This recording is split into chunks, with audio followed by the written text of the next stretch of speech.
Hey guys, this is Michael Dunlop from Income Diary and Retire21.com. Today I want to talk to you about something really cool.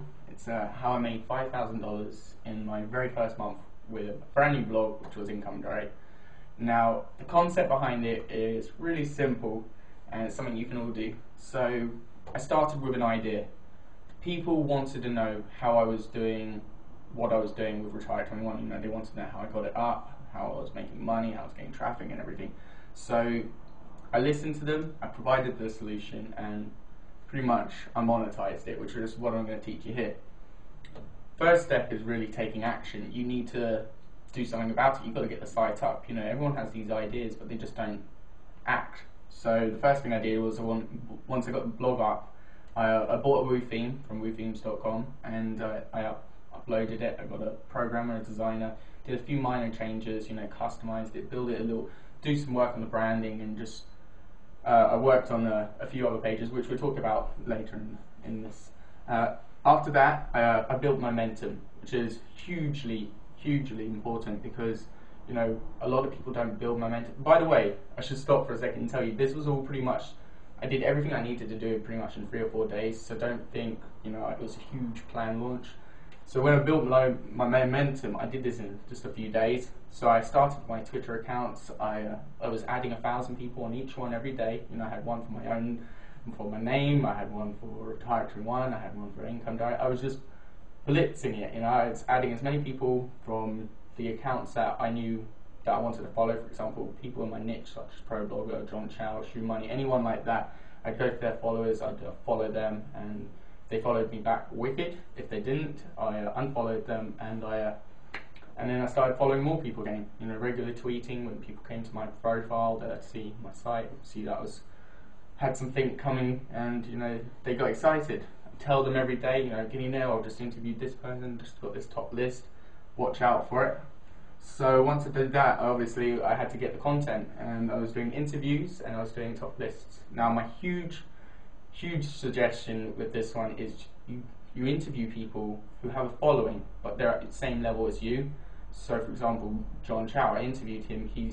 I wouldn't say he's like a huge celebrity, he's sort of on my level, who has a great following, and if I tell him, if I do an interview, he's likely to tweet about it. Actually, I remember at the time I also interviewed someone called Joel Com, and he's got a huge following, and he tweeted it out. You know, that's the huge benefit of tweeting Facebook, because you can get to a huge audience really quickly. So after that, I did some top lists with taskus.com. Asked them to do a top list on top 30 bloggers, top 30 webmasters, top 30 anything, you know, whatever came to my mind, they did for me. We got those up, and pretty much after that, I started building a course that people wanted to know when I had the idea. So I put it together. Here's what I did different to everyone else.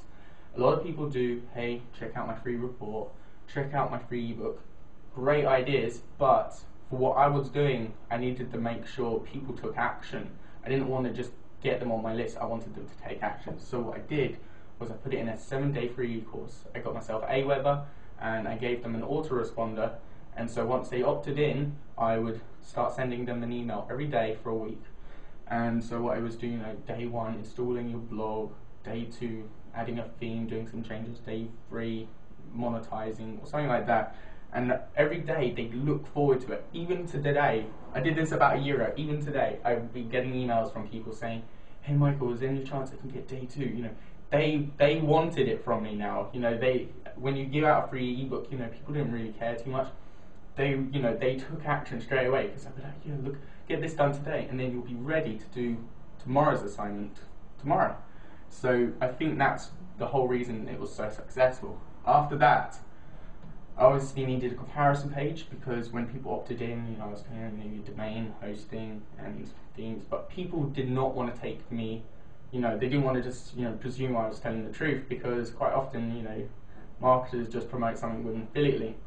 It just so happens every sort of company in my industry has an affiliate program, so it didn't matter. What I did was I compared them all. I told them which ones I recommend, but you can see the differences between them all, and so whichever way they bought through me. Now, getting people on the list is one of the most important things. And so what I did was I actually built a separate page. I made a page in WordPress and I called it Creating a Profitable Website or Profitable Blog. And so what I did was I got them to go to that page and opt in before they opted in. The opt-in box was right at the bottom.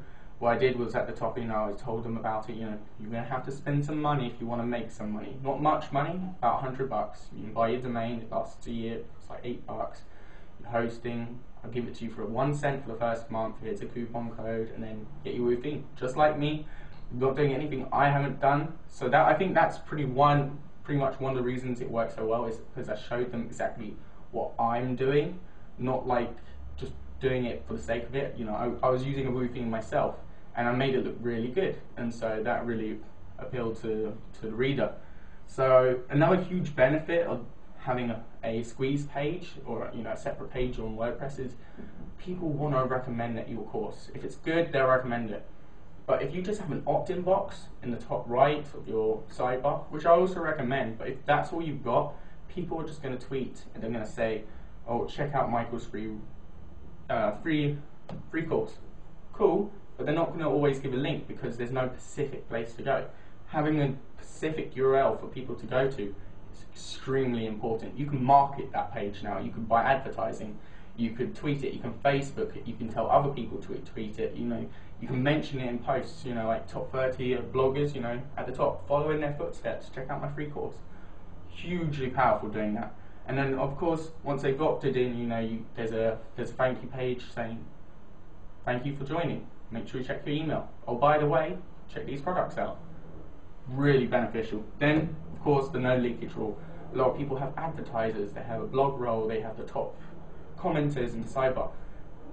Don't recommend any of that. I have two sites, Retire21 and Income Diary. One has it, one doesn't. Income Diary outperforms hugely, and Retire21 has like 3 times the traffic.